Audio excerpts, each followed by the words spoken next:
let's get the guys up next. Two big boys, ladies and gentlemen. First of all, we'll get Adam Smith up, please. Adam, come on up.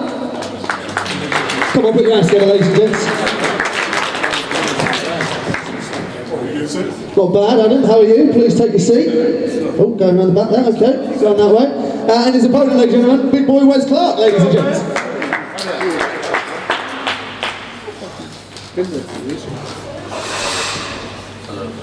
How are we doing, Wes? You okay? Good. Come and take a seat in here. Ladies and gents, these two, as you can tell, are quite big boys. They're also not fighting for a title on the night.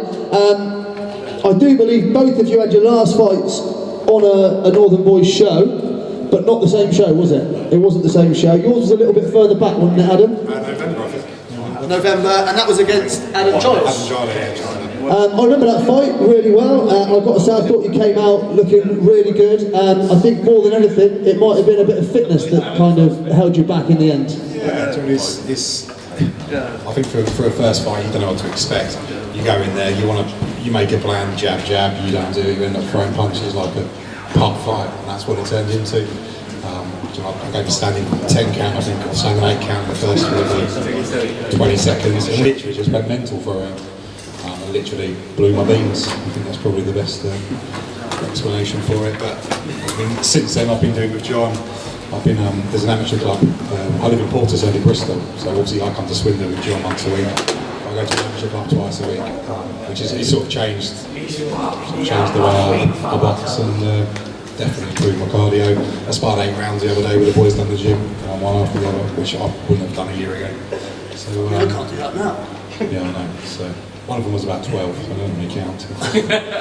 Wait to get to 16, they really are, them those little buggers.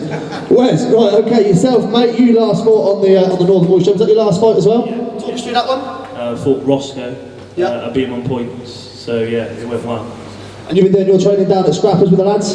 Yeah, been down with Robbo, Garbs, and doing circuits with Rich Farman down there, so putting the work in.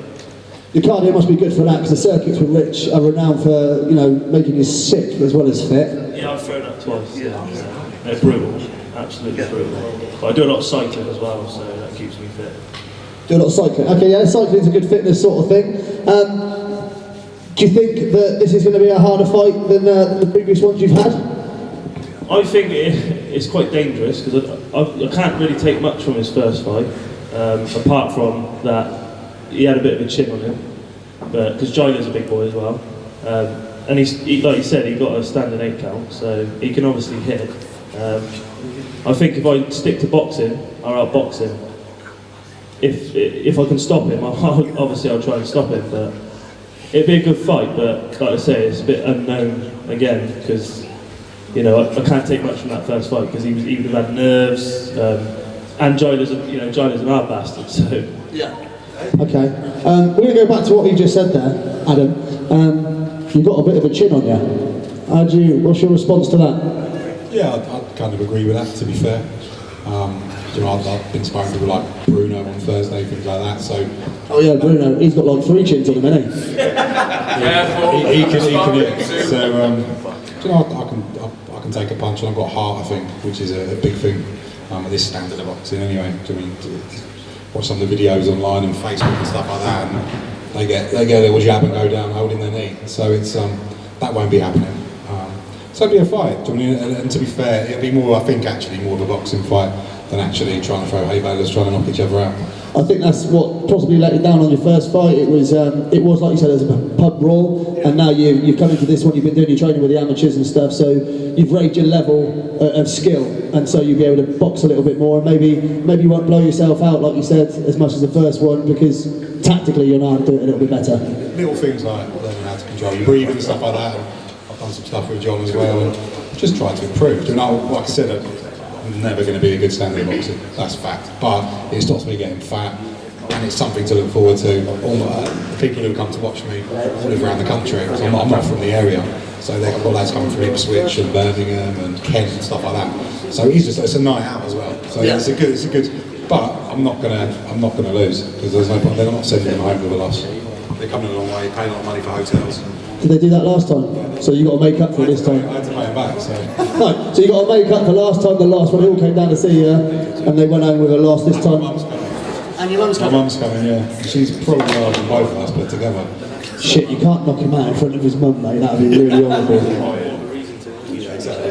Okay. She's a prison officer, so she's a proper tough cookie. So I cannot let her down, and that will be that's the main reason for the fight, to be fair. Okay, so you're going to be fighting, you know, your heart on your sleeve, going in there, going for it all, going to show your mum that you're not a little boy anymore. You're going to go in there and win the fight. And Wes, you're going to go in and try and get him on that chin that you so aptly said he's got. Do you think you've got the power to knock him out? I don't know, I can't really say that, but I think I hit quite hard, but we'll see on the night if he can take it or not. I said it a minute ago, I've been nearly knocked out by a 16-year-old. Anything can happen, can it? Like, he's heavy, I'm heavy, so anything can happen. But I will win. You will win. So do you think it'll go the distance in your win then, or do you think you can get? Because before it was a loss on a stoppage, wasn't it? In the end. Yeah. I'll have. I don't know the two lads who are in the corner, to be fair. I'll have John in the corner this time. So I genuinely know they were. So.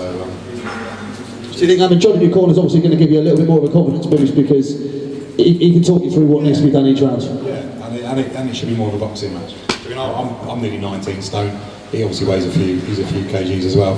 So we've both got the ability to we've both got the ability to punch hard. Yeah. So whoever lands first, whoever lands hardest will probably win. Okay, who's doing your corner for you, Wes? Lenny Khan and Mark Tring.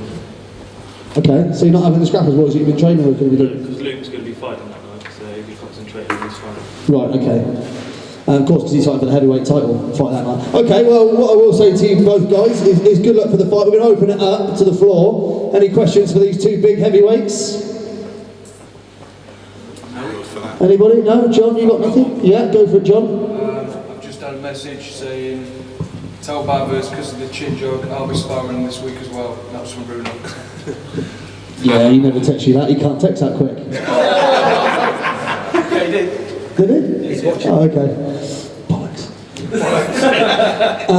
Text you as well, yeah. Right, okay. Yeah, he hasn't texted me yet, I was just checking. Okay, ladies and gents, please, a round of applause for Adam Smith and Wes Clark. Let's get you around the front, we'll do a little bit of a face-off.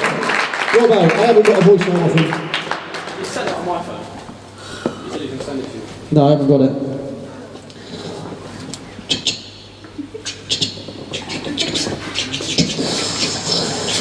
Films went out, sorry.